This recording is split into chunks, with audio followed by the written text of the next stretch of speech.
Tonight on CTV, find out why this city council candidate is suing Colorado State University. Plus, more players are looking to transfer to CSU's men's basketball program. We'll tell you more later on. And see how this bus is giving back to the community. All this and more tonight on CTV.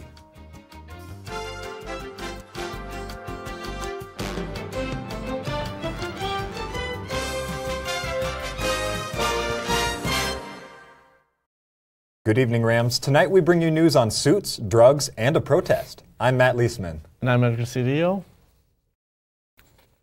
City Council candidate Susan Holmes filed a civil lawsuit against CSU for not releasing the full footage of a police shooting that killed her son Jeremy Holmes in the summer of 2017. The incident took place on Prospect and Whitcomb. Both CSU PD and Fort Collins police officers were placed on administrative leave following the incident. Holmes says she filed the lawsuit because CSU PD only released edited body cam footage. In an email to the Collegian, Delray Chiarvola said that the university has already allowed Holmes to inspect the full footage. In a city council meeting last month, Holmes was forcibly removed after protesting police force. You guys just demonstrated. You just demonstrated exactly what I was talking about. We don't need that new facility over there. We need a use of force policy that is about de-escalation. Holmes' city council campaign is focused around police transparency and a de-escalation use of force policy. PETA recently filed a complaint against CSU on the account of unethical research practices and licensing issues.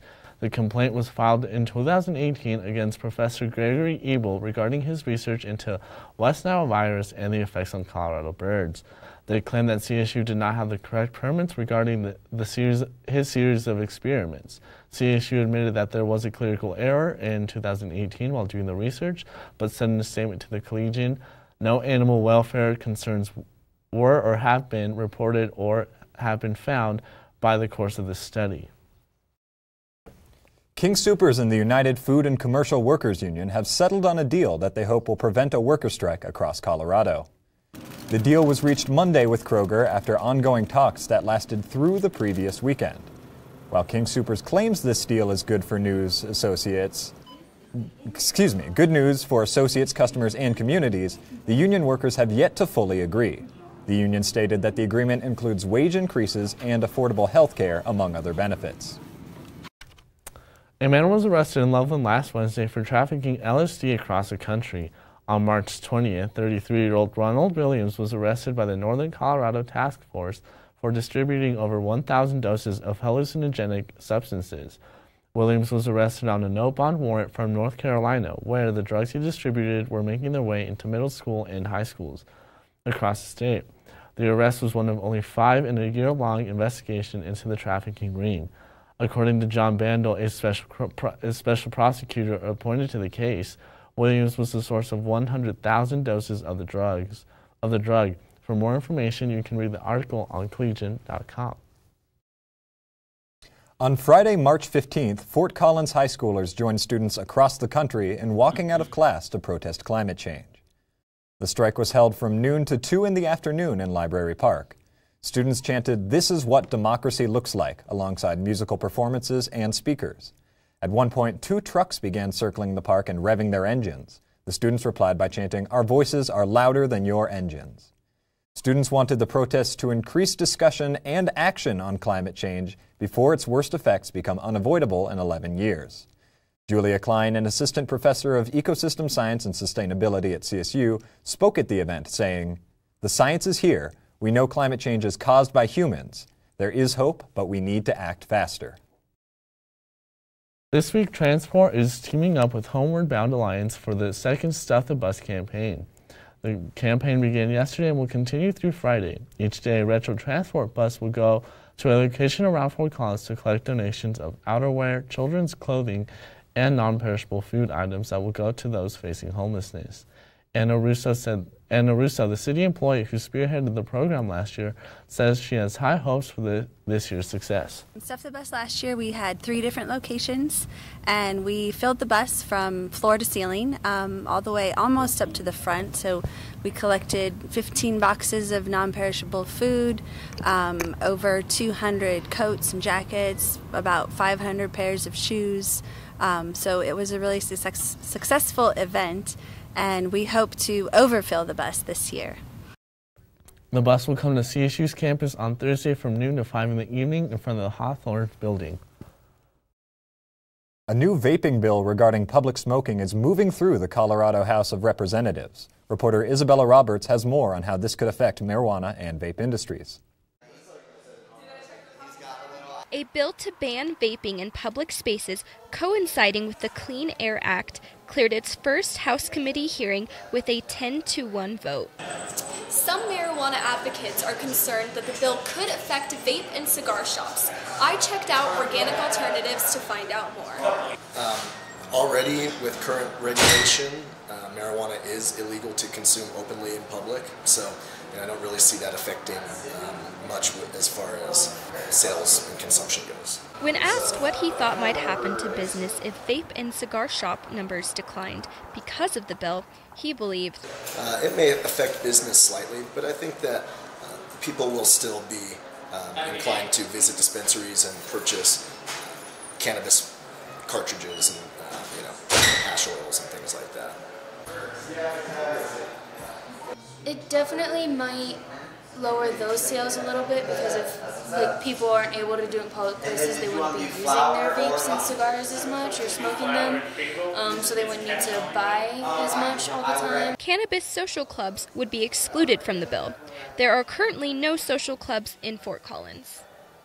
One big thing with this bill is that adding vaping to the Clean Air Act alongside with cigarettes and smoking in public, I think is a good thing. I think that even as cannabis consumers, there's often times where we don't want to be forced to be around smoke, secondhand smoke, if that's vape or actual smoke. For more information, you can visit leg.colorado.gov. Skirt, skirt. E-scooters are coming to town. Last week, City Council approved a one-year pilot program that would allow e-scooters and e-bikes to be ridden on sidewalks throughout the city in a 6-1 vote. Samantha Yee, reporter from the Collegian, has joined me to talk about the future of scooters in Fort Collins, as well as to talk about the upcoming Fort Collins election. So, Samantha, when are we going to start seeing scooters throughout town? Well, the city is soliciting for a scooter provider, and we should start seeing them before school starts again in August. And do you think we'll be seeing a lot of those scooters throughout campus as well? Definitely. CSU worked closely with the city to bring scooters to Fort Collins. Sweet. So I'm excited to ride those scooters throughout campus and throughout Old Town next year. So exciting times. So let's take a look at the Fort Collins election coming up next week. So you've done a lot of coverage over for the Collegian, and you did a bunch of research into the districts that make up the city of Fort Collins. So tell us more about these districts and some of the funky aspects of these districts as well. Right. So this election, districts 1, 2, 4, and 6 will be up for the council seats election as well as mayor, which anyone can vote on. And in the process of drawing the districts so students are able to find which district they live in and are able to vote in, found that our districts actually look pretty crazy. They're very detailed, and sometimes it's they'll encompass one street or cut off half another. It's extremely fine. For example, District 6. Yeah, let's take a look at District 6. So this one covers pretty much all of West Campus, pretty much north of campus as well too. So let's talk about this district and who's actually running in this one. Right, so the candidates in this district are Fred Kirsch, Lori Brunswick, and Emily Gorgel. And this district, as you noted, has a lot of students in it, but it's very annoying to draw because of all the divots, and you can see that one road right there just to capture half of CSU Foothills campus. I don't know what's going on there, but yeah. Ironically, they didn't even get all of CSU's campus. Yeah, I don't understand why they did that. Yeah. Perfect. And then what are some of the ballot initiatives that we'll be seeing on the election this year as well? Of course. So first we'll be seeing a city-initiated continuation of the Keep Fort Collins Great Tax, which is 85 cents on every $100 spent. And part of that ballot issue is making that 85 cents, 60 cents of that will be permanent. And the second one is a citizen-initiated, which means it was petitioned to get on the ballot, which is to pay city council members full-time for full-time work. And That would raise city council members' salaries from about $815 a month to $60,000 a year. And then Fred Kirsch, the candidate running for District 6, is also the one spearheading that initiative as well, correct? Yes, he was the one who helped push it onto the ballot. Yes. So exciting times. We'll see how the election turns out next week, but that's all we have for news. Stay tuned with Hannah Willis as she brings you this week's weather update. What's up, Henry?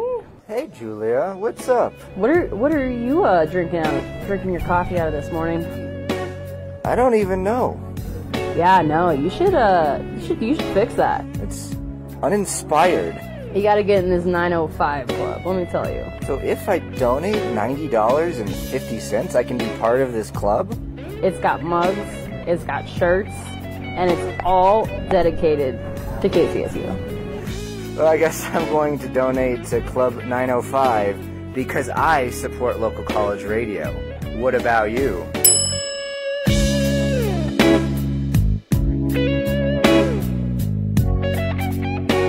Okay, so we drowned the fire, stirred it, drowned it again, and now just feel if it's cold. Yeah. Cool.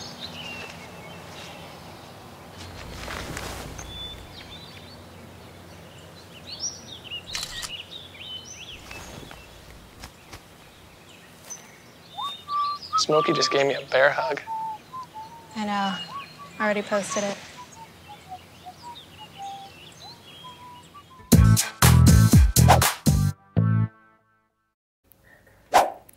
Good evening, and I'm Hannah Willis, your Tuesday night weather anchor.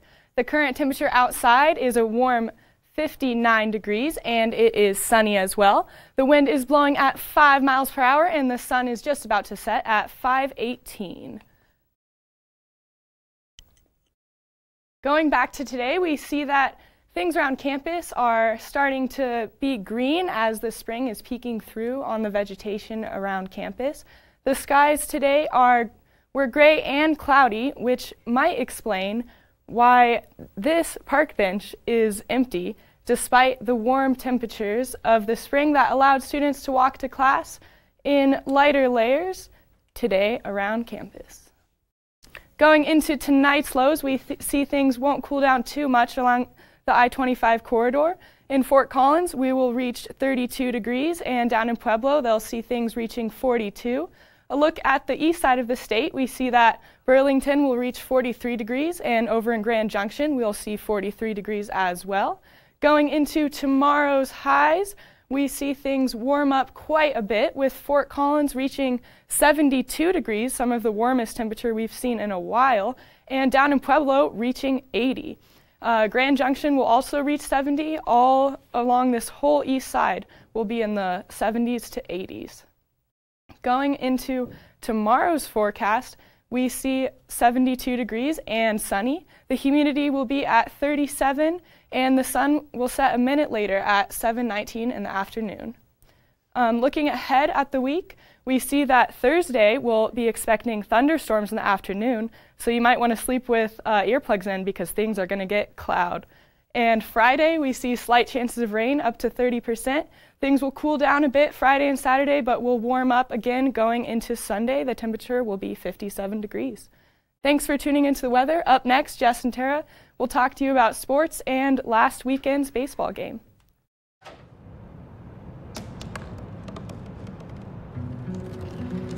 They said I couldn't dream. Called me a piece of trash and swore that's all I'd ever be.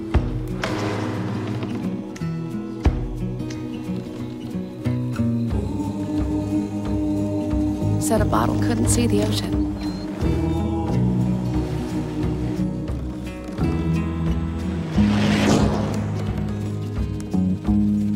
Give up.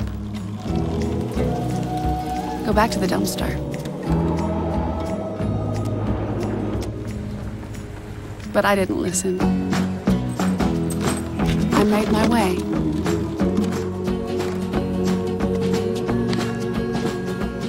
And now, I am what I've always wanted to be.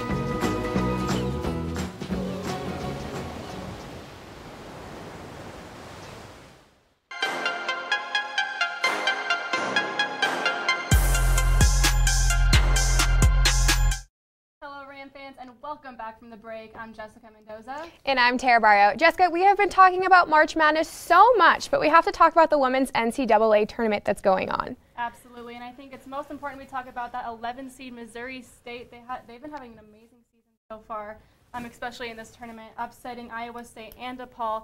I think it's really important that we talk about this women's tournament a little bit because it's just insane that they don't get as much attention as the men do. Yeah, and speaking how you said they don't get as much attention, Oregon Ducks, Sabrina Nseku, who just, by the way, had her 18th triple-double, which is unheard of. I mean, there's no athlete in men's or women's who have had that yet. So they even say there's a player who wears the crown, it's Sabrina. So I really like how after the game she had that interview and she had mentioned it's not like she'll be noticed. So she pretty much called out every network who doesn't pay attention to women's sports. So props to her on that one. Yeah, absolutely props. And props to the Oregon Ducks. They're one of the only schools that have the men's and women's team still in the Sweet 16. So got to say, go Ducks there. But to continue on basketball news, 6'9" forward Zoe Tyson announced his decision to transfer from the CSU men's basketball program just last week. In addition, guard Anthony Masson-Bonner and forward Deion James have been added to the list of upperclassmen looking to transfer. Now, all three of these players were recruited by former coach Larry Eustace. With this past season being Nico Medved's first year coaching a team that was created by a different coaching staff, all eyes were on how the team would handle the change. Before the season began, Jason Ortiz and I asked the men how they felt about the dynamic of this new team. And Masson-Bonner and Tyson were especially positive about Medved. Whether their decision to transfer was influenced by coaching or not, these three may be just the beginning of the names to be in headlines for leaving this offseason.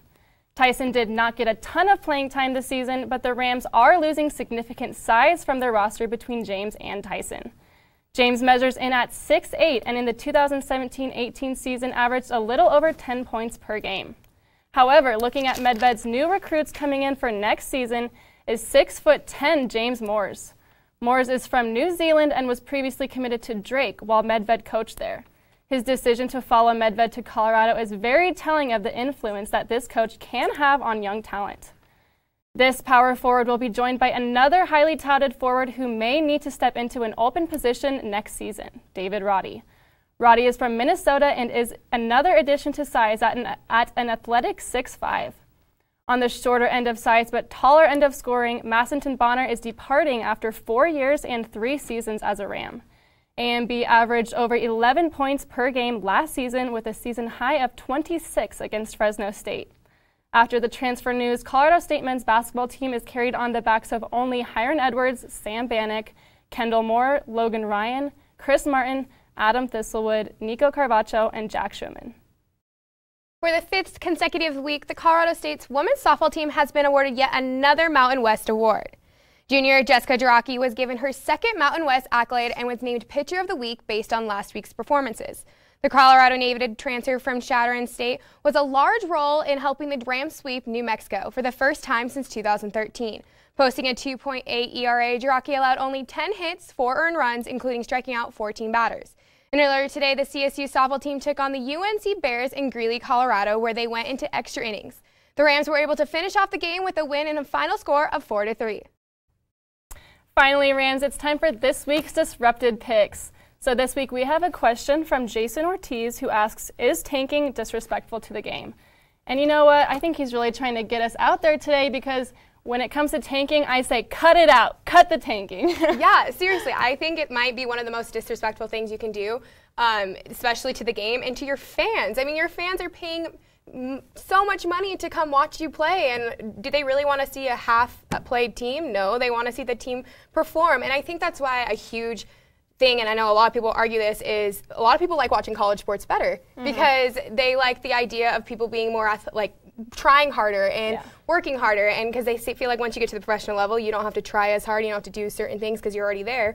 But they're wrong. Like, the fans are there to watch them play, and I just think it's so disrespectful to be tanking and doing that. Absolutely, and I really like your point about college athletics, but I also think it's really important that the NBA is trying to cut this down a little bit with the lottery. However, it's still not really changing a whole lot. There's still a lot of reasons why teams, if they aren't going to be on the playoffs, they just don't see a reason why they shouldn't tank, why they shouldn't be trying to lose these games to get those draft picks. And I can kind of understand why, because when you get those draft picks, a lot of teams come up from the bottom. They can come win a championship. With the NBA and the NFL, we have this great talent where, you know, these teams are really looking for these players, people like Zion, people like Tua Tagovailoa, like they really are looking to get these high draft picks, and they see that as the only reason why. So I think it has to come from the integrity of teams. And, you know, I think that's the only solution. There's not much the leagues can do. Yeah, and I totally like how you brought up Tua, because there's that hashtag, and I know this has been the biggest controversy, and this is why tanking's kind of being brought up right now, is with the Dolphins, and there being a rumor that they're going to tank the season of this upcoming season so they can get that draft pick, so they can get Tua as their quarterback, because they're trying to build up their team. But there was an article that came out about how General Manager Chris Greer is trying to cut that rumor and say it's not happening. Like, we don't go for tanking. We don't go about that. So my question to you: do you agree with that? Yeah, I definitely think that they are tanking. Of course, he's not going to come out and say we're tanking. Mavs owner Mark Cuban was fined $600,000 for telling his team that losing is our best option. And so obviously, I don't know why he admitted to that. I guess he does have some integrity there for admitting to it. Yeah. But I mean, I think the tanking has got to stop. They've got to cut it out. It's not fair to players or fans. It's just really got to stop. Yeah, I totally agree. And hopefully that it's not true, and I'm hoping that the Dolphins aren't actually going to tank their season. Not saying that they're the best team in the NFL, but they definitely shouldn't be doing that. And, you know, for another reason why not to do that, you never have any idea if that first pick or that draft pick is really going to be a bust or not. We've seen a lot of first top 10 picks be busts. So if you're going to tank your whole season away to get somebody, it's really going to be a waste for you. Well, Ram fans, that is all we have for you this week. But for more sports updates throughout the week, be sure to head to thecollegian.com or follow us on Twitter at sports_CTV. I'm Tara Barrio. And I'm Jessica Mendoza. But don't go anywhere, because coming up next is Entertainment with Jacob. And he has all you need to know about Ramfest. They told me a bottle couldn't dream, that I would never become a superhero.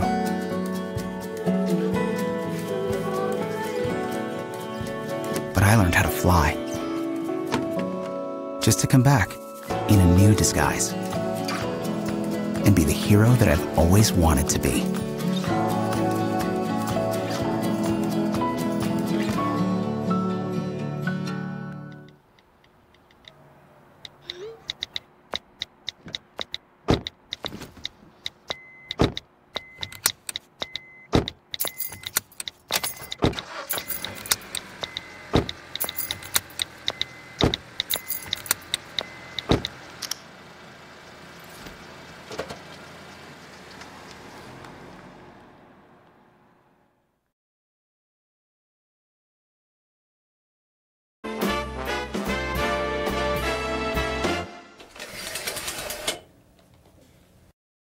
Welcome back, Rams. I'm your host, Jacobo Tiscareño. I hope you soaked up enough of the sun and relaxation this spring break to push through the final 6 weeks of the semester.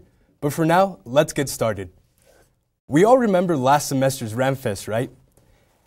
If you don't, the TLDR, an internationally known performer, couldn't make it to campus because they canceled their tour due to unforeseen circumstances. It felt real bad, like being left on red bad. But luckily, Ram Events found another performer who might know a thing or two about some real comedy. Say hello to Girls Trip alum, Tiffany Haddish, headlining the annual large-scale event Ramfest. Ramfest brings together artists from musical and comedy backgrounds, nationally recognized speakers, and other performers to campus. Our comedian queen, Tiffany Haddish, will be taking the stage at Ramfest on April 11th from 6 to 9 in the evening at the Moby Arena. The weather here in FOCO doesn't really care about whether it's spring or fall. It's almost like it will snow or rain regardless of the season. In my opinion, who cares about having a cold drink or ice cream when it's cold?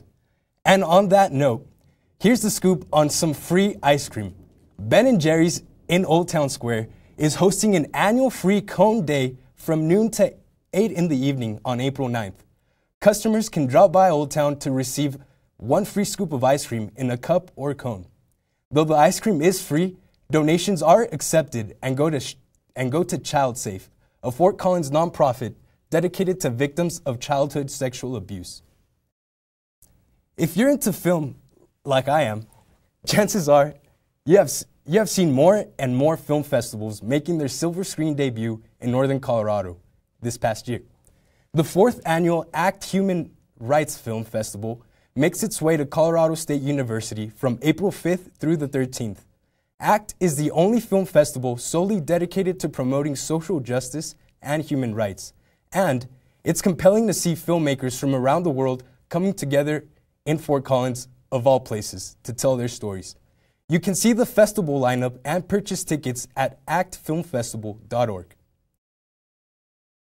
Lok Vade Manan, a transgender performer, artist, writer, and educator, spoke to CSU students about being a transgender performer. They also had a short musical performance during the Trans Day of Visibility. The Pride Resource Center hosted this event so members of the transgender community could talk about their experiences. Hunter, who went to the event, says things like, "This can help raise awareness to the trans community." There's no other way to learn other than expanding your horizons and doing new things, and just get comfortable with being uncomfortable, because it will really benefit you. And that's the end of our show. Thanks for tuning in to CTV News, Weather, Sports, and Entertainment. Tomorrow evening is the Spanish show, same time, same channel. With the people you know, let's try to survive the last few weeks of school. Stay safe and good night.